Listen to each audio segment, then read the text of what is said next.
Hola chicos, ¿qué tal? Muy buen día. El día de hoy les voy a explicar el gobierno de José López Portillo y Miguel de la Madrid. Mi nombre es Naireli Lemus y te sugiero que te suscribas a mi canal para que te lleguen notificaciones cada vez que subo un video. Bien, pues comenzamos con José López Portillo. Su gobierno comienza de 1976 a 1982. Es un sexenio de auge y crisis. Su nombre completo, José Guillermo Abel López Portillo y Pacheco.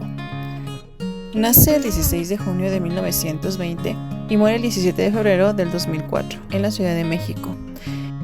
Estudió leyes en la Universidad de Chile y doctorado en UNAM. Nació de una familia llena de políticos e intelectuales.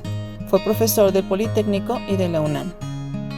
Se encontró en la silla presidencial del 1 de diciembre de 1975 al 30 de noviembre de 1982 por el partido político del PRI, en el que su gabinete fue formado por amigos y parientes. Su lema, la solución somos todos. Dividió su proyecto de gobierno en tres partes. Número 1. Recuperar lo que el país había perdido debido a las problemáticas en muchos aspectos que afectaron severamente a los mexicanos. Número 2. En 1978 y 1980 trató de fortalecer al país y hacer el petróleo el apoyo del crecimiento económico. Número 3. En 1980 a 1982 se enfocó a acelerar el crecimiento tanto social, económico, político y público y crear planes de recuperación nacional. En su sexenio es de auge y crisis.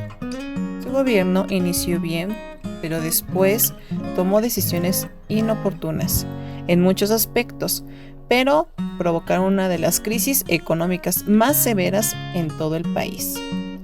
A pesar de todo lo que hizo por su país, estuvo bajo influencias de otras personas y el despilfarro del dinero. Da inicio a varios proyectos de desarrollo que fracasaron por su ostentación y falta de interés durante el proceso y al final en los resultados. En cuestión financiera, jóvenes, la situación es difícil.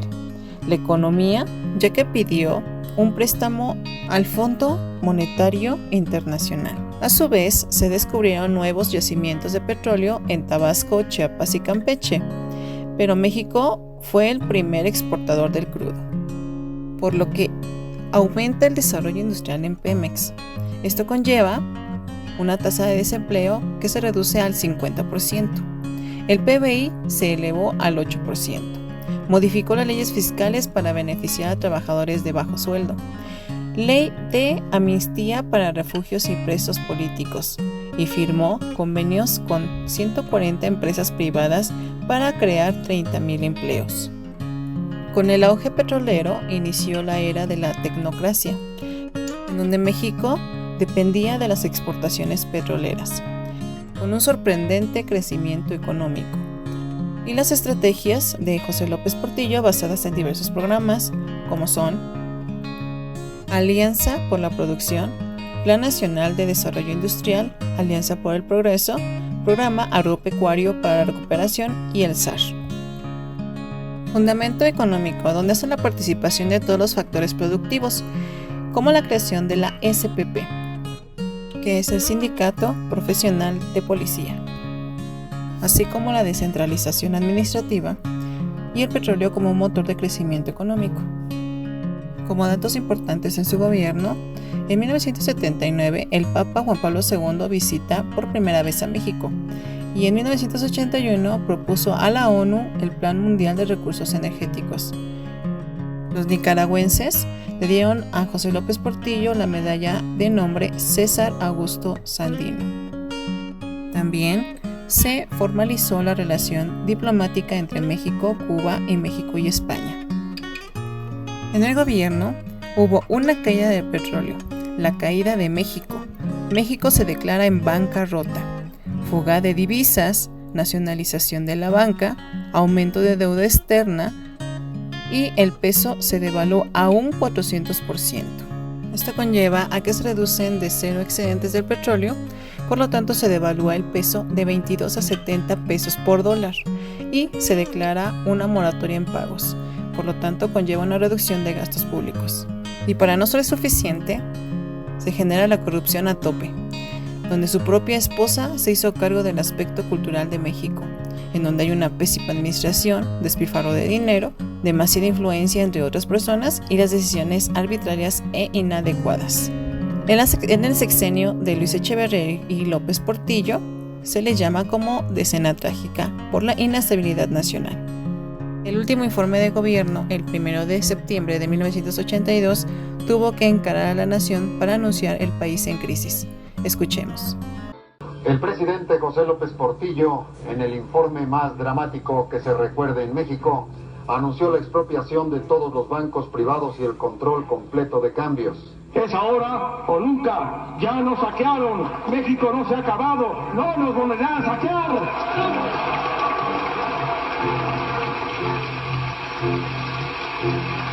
Inversión pública ineficiente, gasto público excesivo, despilfarrador e inflacionario, deuda externa excesiva y enajenante, economía petrolizada, política económica equivocada, medidas correctivas desarticuladas y balbuciantes, y otras más que son ofensas y desahogos de los que no me ocuparé. Pareció que por momentos no podría seguir leyendo, sobre todo cuando hizo referencia a la situación de los desamparados. A los que hace 6 años les pedí un perdón que he venido arrastrando como responsabilidad personal.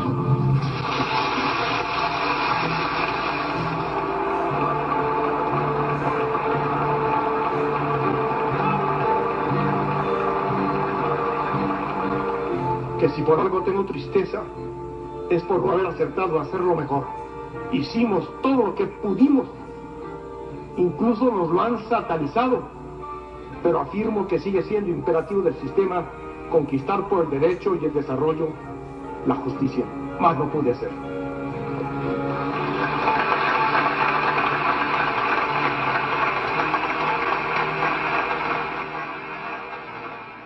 Miguel de la Madrid nació en Colima el 12 de diciembre de 1934. Murió en el Distrito Federal en el 2012. Político, abogado, economista mexicano y presidente del país de 1982 a 1988. Él estudió Derecho en la Universidad Nacional Autónoma de México y un posgrado en Administración Política en la Universidad de Harvard. Ingresó al famoso Partido Revolucionario Institucional, PRI, en 1963. Después, en 1979, fue secretario de Programación y Presupuesto. Fue en ese tiempo cuando impulsó el Plan Global de Desarrollo, PGD, dado a conocer en abril de 1980 y cuya meta tangible era obtener una tasa de crecimiento anual del 8% hasta el final del sexenio. Es presidente de México de 1982 a 1988. Llegó a la presidencia en medio de la crisis económica sin precedentes, debido a su antecesor José López Portillo. La crisis de 1982 provocó una devaluación del 3.100% en el sexenio. La inflación creció 4.030%, el poder adquisitivo decreció el 70%, el PIB per cápita se encogió el 10% y los paraestatales se redujeron de 1.155 a 413. Por tanto, se tiene una inflación de casi el 100%. Los billetes de circulación se habían incrementado, el crecimiento cero de la actividad productiva, el desempleo abierto llegó al 8% y la deuda externa llegó a 87.588 millones de dólares. Neoliberalismo.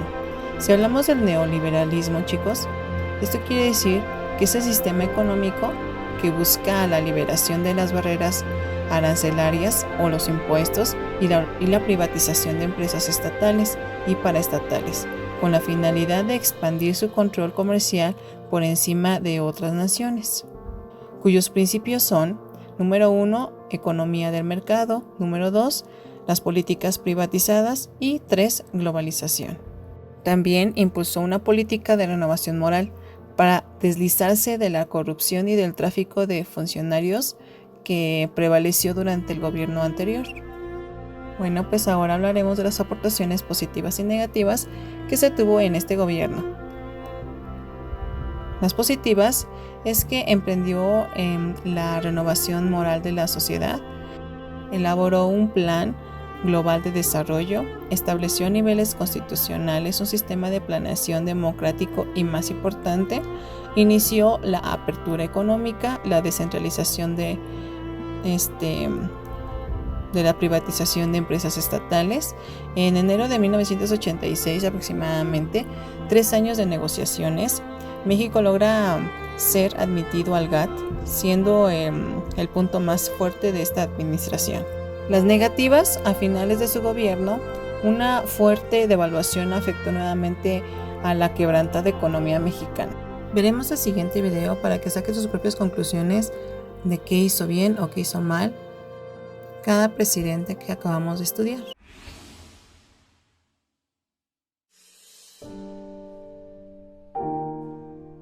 Miguel de la Madrid Hurtado nació el 12 de diciembre de 1934 en Colima. Cuando tenía 3 años, su padre, el jurista Miguel de la Madrid Castro, murió asesinado. Después de aquella tragedia, su madre, Alicia, se mudó con los hijos a la Ciudad de México.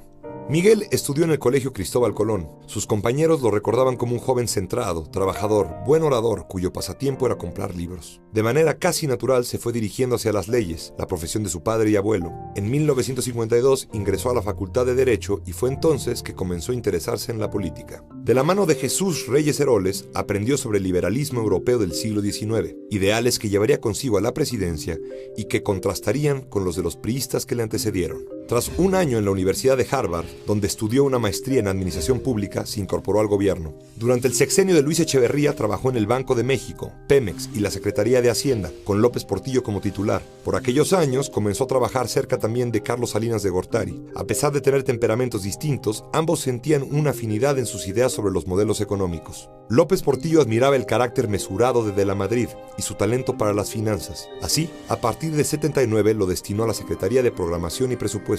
Después de 2 años de cordura en el gasto público y en la contratación de deuda, el gobierno de López Portillo había comenzado una etapa de proyectos desmedidos y aumento de la deuda a niveles inconcebibles, a cuenta de los enormes ingresos que se esperaban por la explotación del petróleo. Pero la caída en el precio del barril acabó con aquellos sueños de administrar la riqueza. México declaró la moratoria en los pagos de la deuda externa y a ello siguió una debacle económica sin precedentes. Al concluir el sexenio de López Portillo, 1 de cada 2 mexicanos vivía en condiciones precarias. En 81, cuando la fiesta petrolera llegaba a su fin, López Portillo destapó a Miguel de la Madrid como candidato. En su campaña, de la Madrid prometió democracia, fin al nepotismo, destierro del culto a la personalidad y austeridad. En su primer año, de la Madrid comenzó a enderezar el rumbo de las finanzas. No fue tarea fácil, con una deuda que había llegado a los 102,000 millones de dólares y una inflación de más de 100% anual. Pero logró sentar las bases de una transformación completa de la economía mexicana. México entró al GATT en 1986 y con ello se definió una política de apertura comercial con el mundo. En el combate a la corrupción se ordenó la detención del Negro Durazo y se expuso el fraude de decenas de funcionarios,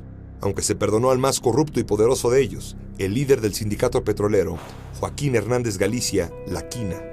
En el plano político, en el sexenio de la Madrid, se vivió el ascenso electoral de la oposición, especialmente del PAN. En el estado de Chihuahua, en las elecciones de 83, el PAN resultó triunfador en varios municipios, incluso en la capital y en Ciudad Juárez. La actitud del presidente fue entonces la de un leal priista, regañando al gobernador del estado por haber permitido estos triunfos opositores. Luego, en 86, en las elecciones a la gubernatura de Chihuahua, el PRI actuó fraudulentamente para obtener el triunfo, aunque ellos dijeron que se trataba de un fraude patriótico.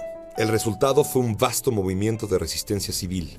El 19 de septiembre de 1985, un terremoto de magnitud 8.1 en la escala Richter azotó a la Ciudad de México. En medio de la tragedia, con cientos de edificios destruidos, decenas de miles de muertos y aún más damnificados, el gobierno de la Madrid enfrentó el problema con lentitud, muy lejos de la eficacia requerida. Pasando por encima de los militares y del gobierno, la propia población se organizó para brindar ayuda y rescatar a las víctimas. Al acercarse los tiempos del destape del candidato a la presidencia, un sector dentro del PRI empezó a hablar desde la izquierda de la apertura democrática que el presidente de la Madrid se había negado a sostener. Este sector estaba encabezado por Cuauhtémoc Cárdenas. Ante el sistema petrificado en lo político, aunque abierto en lo económico, Cárdenas salió del PRI y contendió por una coalición de partidos en las elecciones presidenciales de 1988. De la Madrid, por su parte, designó candidato a su secretario de Programación y Presupuesto, Carlos Salinas de Gortari. El PAN postuló a un empresario de Sinaloa, Manuel Cloutier, quien murió 3 meses después de los comicios. En aquellas elecciones, México vio nacer una verdadera oposición política. Las 3 campañas tuvieron inmensa fuerza. El electorado castigó al partido oficial y el PRI estuvo muy cerca de perder las elecciones. Pero tras una oportuna y misteriosa caída del sistema informático durante el conteo, el PRI apareció como triunfador. Las sospechas de fraude permanecen hasta el día de hoy. El sexenio de Miguel de la Madrid quedó marcado así como una época de oportunidades perdidas, especialmente en el terreno democrático.